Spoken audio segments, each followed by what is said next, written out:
hello po sa inyong lahat mga ka-ingron. So, heto na naman po tayo for another video ng pagtatanggal natin ng ingron at saka dry skin sa ating client. Hello po sa lahat. So, heto na naman po tayo sa ka-ingron ng Abra. So, isang client ko po ito na sobrang satisfied, sobrang sarap na sarap daw sa pagkakatanggal ng kanyang mga ingron at saka dry skin sa kanyang mga paa. So, bago po tayo nagsimula dito is nag-cut muna ako ng kanyang cuticle. So, depende po yan ha ulit. Sasabihin ko po na depende po yan sa klase o type ng kuko kung kailangan po bang tanggalan muna o hindi. So, heto magka-cut na po tayo dyan. So, pag hindi pa po kayo nakasubscribe sa aking Facebook page, pasubscribe na po and pa-click the notification bell para po ma-notify po kayo sa mga long videos and full videos na aking ina-upload. Dahil lahat po ng aking mga ina-upload sa Reels and nandun po siya sa Facebook page ko, pa-click na lang po ng videos doon, nandun po ang mga full videos po. At kung hindi ka pa naka-follow sa aking Facebook page at saka sa aking Facebook Reels, click the follow on my Facebook page, click the follow on my Facebook Reels, pa-like, comment, and share na rin po sa lahat na aking mga videos na ina-upload doon. At samahan niyo po ako lagi, ka-ingron ng Abra.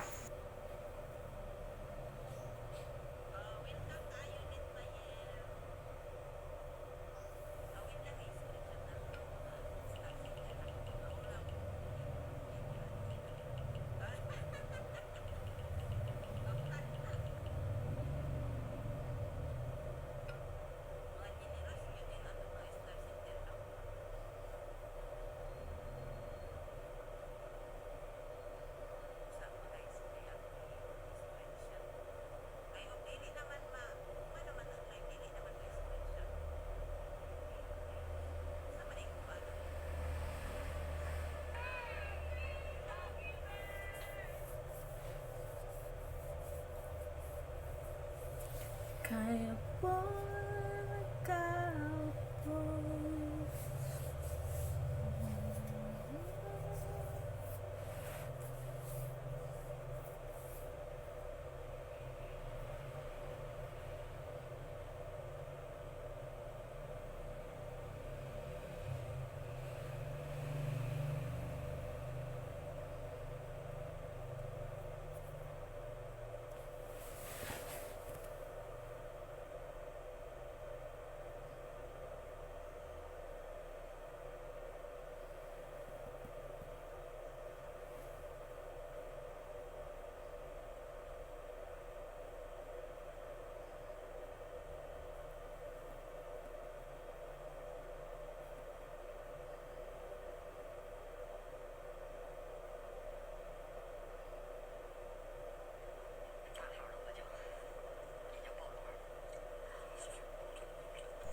Heto at balik naman tayo sa kabila.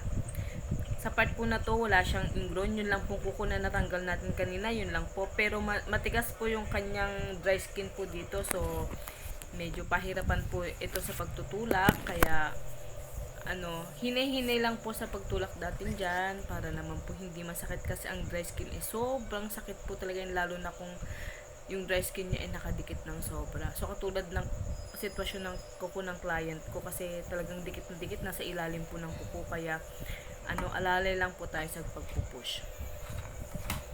Heto, at ikakat po natin. Yan, magkakat po ako sa part po na yon para po maipush natin yon. Yan. Ganun po ginagawa ko, nagkakat ako ng konti doon.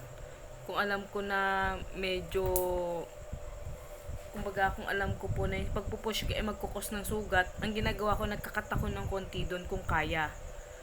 Yan. Kung hindi po, hilahin ko po dyan. Itatry ko po siyang hilahin para lumabas lang po siya ng konti, tapos ipupush po natin ulit. Ganun po yung process ng paglilinis ko. Depende po sa case ng kuko. So sa mga nagchat po sa akin, na mga katulad ko din po dyan na gusto pong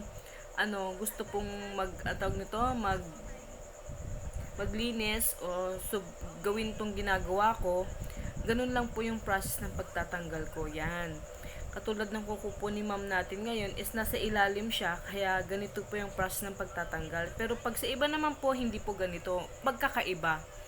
Kaya lagi ko po sinasabi sa mga client ko o sa mga inyong viewers ko at saka sa mga nagtatanong na depende po talaga sa klase ng kuko ng mga client. Magkakaiba po, kaya po katulad ng sa atin, iba-iba yung lahi natin. May makinis, may ganito, may mataba, may payat. So, ganun din po sa sa pagtanggal ng ingrown, ganun din po sa mga paa at mga kuko ng mga client ko po. Kaya hindi po talaga lahat pare-parehas. So, depende po talaga. Ang iniiwasan natin dyan ay yung masugat natin sila. So, heto na po at natanggal ko na yung dry skin kanina.